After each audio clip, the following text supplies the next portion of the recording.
Ipagbabawal na ng DILG ang pagbibenta ng mga paputok sa mga menor de edad.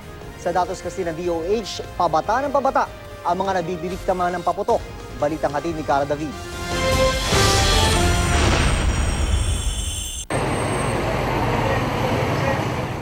Mag-ikot ka man sa mga palengke at lansangan ng Muntinlupa, wala kang makikitang ibinebentang anumang uri ng paputok.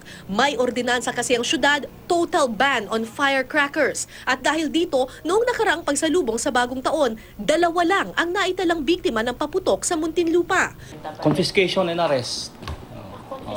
Kasi sa regulations naman is, especially kung sidewalk, bawal na bawal. And even in malls, bawal yung mga ganyan. Aminado ang lokal na pamahalaan na may ilan pa ring pasaway na nagpupuslit ng paputok. Kaya ngayon, magtatalaga na rin sila ng random checkpoints.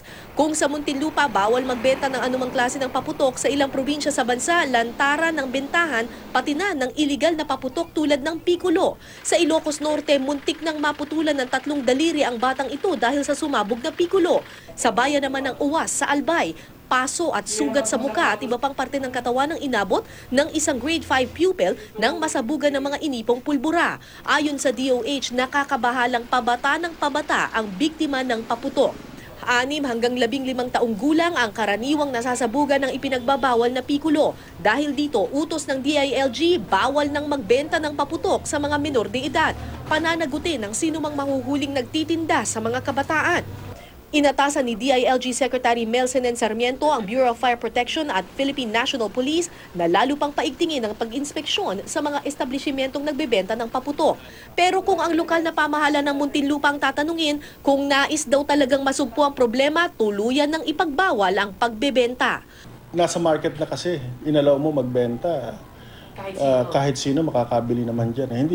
Hindi natin masiguro na yan ay may implement ng gusto. Kaya kayo dito? Yan po ang isa sa pamamaraan namin na para maging safe naman yung aming mga mamamayan.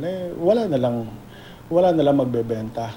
Firecrackers lang ang bawal sa Muntinlupa. Pwede pa rin gumamit at magbenta ng mga pailaw, pero kailangang humingi muna ng permiso sa Bureau of Fire Protection.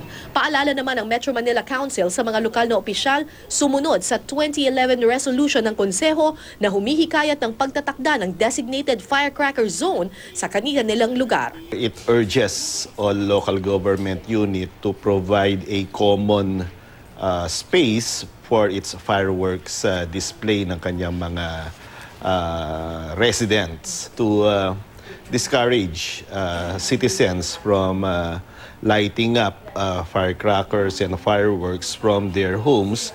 Cara David, GMA News.